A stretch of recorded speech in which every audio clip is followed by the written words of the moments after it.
Welcome to This Explainer.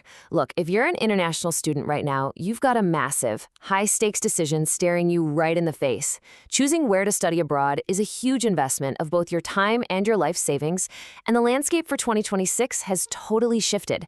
You need cold, hard facts, not just glossy marketing brochures. So let's jump right in. It's essentially a literal fork in the road. Down one path, you're looking at some pretty steep upfront financial costs, but you get to enjoy a completely English-speaking environment. Down the other path, continental Europe is offering this amazing €0 tuition advantage, but it brings in the very real, very tough hurdle of learning a brand new language. To help you make the smartest choice, we're going to break this all down into 6 key pillars: why Europe is competing, the true cost of study, the hidden language barrier, visas and work rights, the graduate job market, and finally, which destination fits you. Kicking things off with part 1, why Europe is competing, and this massive global shift we're seeing. Let's look at why the landscape of global education has completely transformed, giving you way more leverage than ever before. Get a load of this number, 1.5 million. That's how many non-EU international students are enrolling in European universities every single year. Seriously, 400,000 of those are choosing Germany alone. Throw in another 120,000 heading to the Netherlands and 370,000 going to France. We are talking about a quiet revolution here, a massive migration of top-tier talent. You know, it used to be that if you wanted to study in English, you just automatically default to the UK, the US, Canada, or Australia. But thanks to post-Brexit visa headaches and a total explosion of English-taught programs across the channel, those old defaults are pretty much gone. Today, countries like Germany and the Netherlands are actively acting as magnets, going all in to lure you away from those traditional hubs. So let's get into part 2, the true cost of study and the actual financial realities of this choice. Because honestly, surface-level marketing about free college can be super deceiving. There is a totally wild structural difference in upfront costs. Germany is offering incredible, near-zero tuition at public universities. You're basically just paying a tiny admin fee of 300 to 700 euros, which amazingly often covers your public transport. Contrast that with Ireland, where non-EU students are bleeding anywhere from 10,000 to well over 25,000 euros every single year just for the right to sit in a classroom. But hold on, because tuition is really only half the story. The cost of actually living in places like Dublin or Munich is flat out exorbitant, totally devouring those tuition savings you were just celebrating. Rent and living expenses in Dublin can easily blow past 2,000 euros a month. Munich isn't far behind. So if true affordability is your goal in Germany, you really have to look at a city like Berlin, where things drop down to a much more manageable 750 to 1,200 euros. So here is the absolute golden rule. Always calculate the total annual cost. That's tuition plus living expenses. Think about it. A student who saves 18,000 euros a year on tuition in Munich might literally spend every single penny of that just keeping a roof over their head. Do not fall for the tuition trap. Your wallet won't survive it. Which brings us to part 3, the hidden language barrier. We're shifting from the financial drain to the hidden toll on your time and mental energy. See, even though Germany now offers over 1,600 English-taught postgraduate programs, there's a huge catch. If you don't have a B2 level of German, you're going to hit massive friction in your day-to-day life and your job hunt. Same goes for France and Spain. Imagine trying to set up a bank account, sign a dense, confusing apartment lease, or explain a medical issue to a doctor without speaking the local language. Literally every mundane task turns into a super frustrating puzzle. And this right here is the ultimate trade-off. Ireland gives you a 100% English environment right out of the gate. The Netherlands boasts over 2,100 English programs, which practically wipes out your language risk.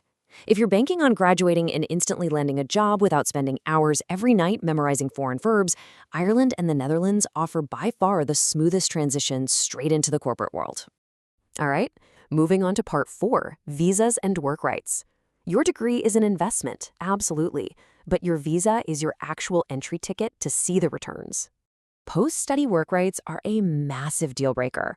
Ireland is totally leading the pack here, offering a wildly generous 24-month window on their Stamp 1G visa just to secure graduate employment. Germany is highly competitive too, with an 18-month unrestricted job seeker visa.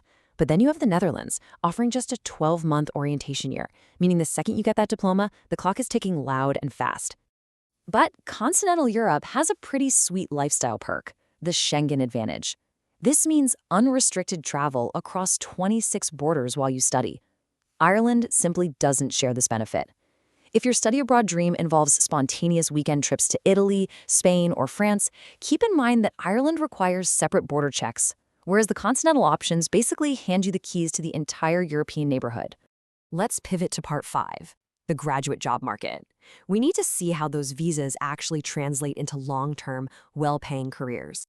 Basically, your study destination heavily dictates your future industry. Ireland operates as the European headquarters for US tech giants. We're talking Google, Meta, Apple. Germany, on the other hand, remains the absolute undisputed engineering and manufacturing powerhouse. Want to work in fintech or logistics? The Netherlands is calling your name. You really have to align your flight ticket with the corporate sector you want to end up in. And here's a little insider secret about global university rankings.